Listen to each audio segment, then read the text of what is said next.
Setelah latihan perdana, kini akhirnya bisa kembali melihat para punggawa Garuda berkumpul santai, menikmati waktu senggang bersama. Momen inilah yang seringkali menunjukkan sisi lain dari para pemain. Nggak sedikit yang bertingkah, mempertunjukkan bakat terpendam di depan pemain lain. Ya wajar saja, virus yang ditularkan seorang Marcelino memang sudah menguasai sebagian besar pemain timnas. Salah satunya Ramadan Sananta sampai dibuat tantrum oleh kelakuan Lino yang menghebohkan satu ruangan penuh. Ataupun oleh Rumeni yang tak kalah menunjukkan keseruan bercanda dengan pemain lain. Bahkan ke pemain yang lebih tua, layaknya Joy Pelupesi pun gak takut dia. So inilah berbagai kerandoman di TC Perdana Timnas yang menjadi simbol kehangatan skuad.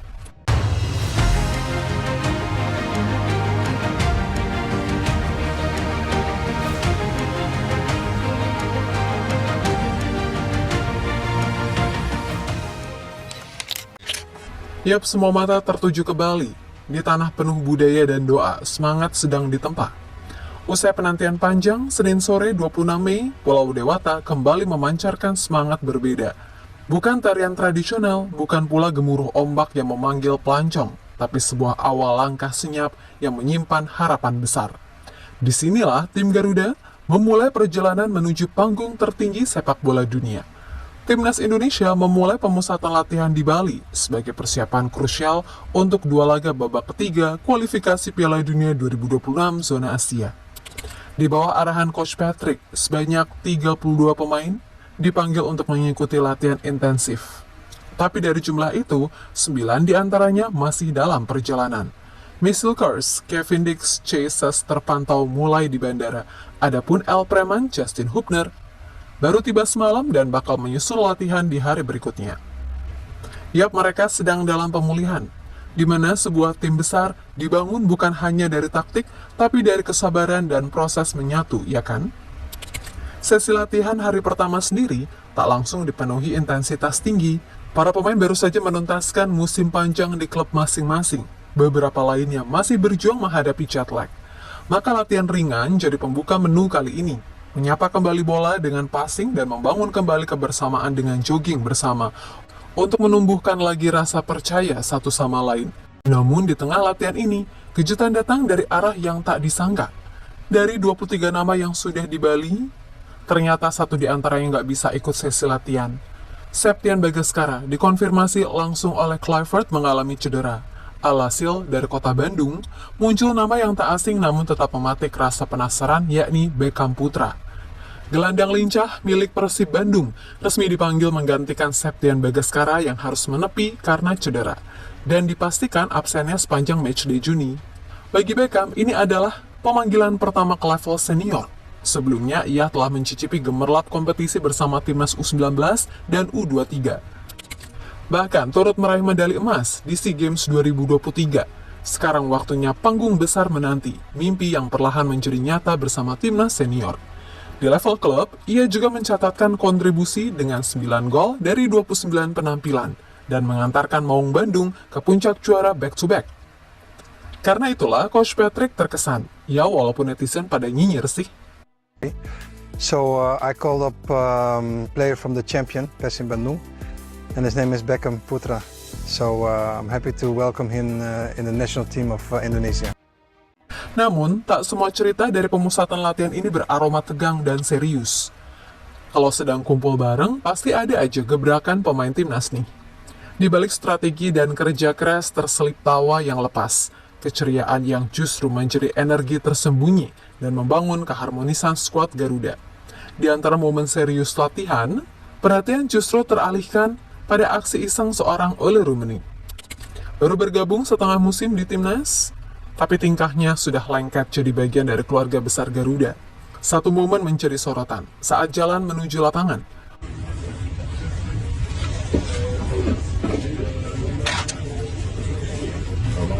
Ole dengan santai mendekati sang senior Joy Pelupesi, lalu mencita kepalanya dari belakang.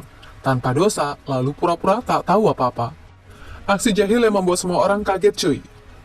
Karena ya cuma Mang Ole doang yang cukup nekat dengan berani melakukan itu kepada sang senior yang udah berusia kepala 3. Warganet langsung ramai, wartawan pun melongo, tapi semua mulai paham sepertinya Ole sudah tertular virus candaan dari sang spesialis guyon, Marcelino Ferdinand.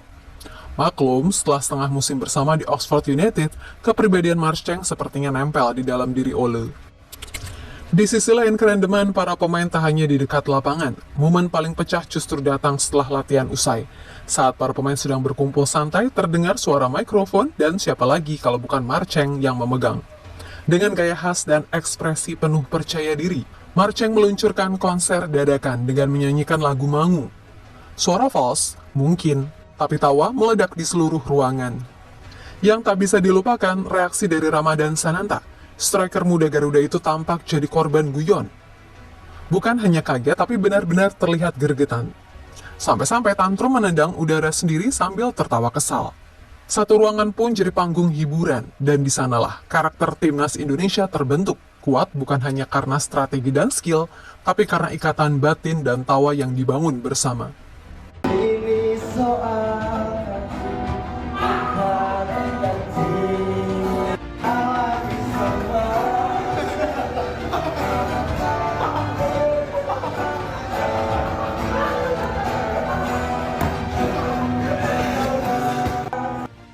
Di momen lain, terlihat dari unggahan story Asnawi bersama Lino, Rido, dan Egy sedang bersantai dengan bermain PlayStation. Mereka terlihat saling bercengkrama sampai berjam-jam. Ini story Asnawi dipercepat loh, dan itu pun masih terasa lama. Di luar lapangan, kelakuan Marcel juga masih menjadi yang paling royal. Ia bermain boxing champions dengan meninju, hingga paling beresiko ditendang pakai kaki. Dan hasilnya tetap sama aja cuy. Skor yang didapat cuma sekitar 500. Hahaha, dasar Marcheng. Yap, terlepas dari kehangatan dan keharmonisan di TC Bali, timnas Indonesia kini berada di posisi keempat klasemen grup C. Dengan catatan 9 poin dari 8 laga, 2 kemenangan, 3 hasil imbang, dan 3 kekalahan. Bukan sebuah akhir, jalan menuju Piala Dunia masih panjang dan langkah harus terus maju. Tanggal 5 Juni 2025, tim Garuda akan menghadapi laga penting di kandang sendiri. El Capitano Jesus dan para kolega akan menjamu kekuatan Asia Timur, China, di Stadion Utama Gelora Bung Karno. Sebuah pertandingan yang tidak hanya menuntut taktik, tapi juga nyali dan mental baja. 5 hari berselang, tantangan lebih berat telah menanti. Timnas akan terbang ke Jepang, menantang sang raksasa Asia di Panasonic Stadium, Osaka. Di sana, Garuda akan menghadapi bukan hanya 11 pemain, tapi sejarah panjang kekuatan sepak bola Asia. Jadi latihan ini memang mengedepankan fokus di atas lapangan. Tapi di luar lapangan tetap keharmonisan yang jadi kekuatan utama pemersatu bangsa.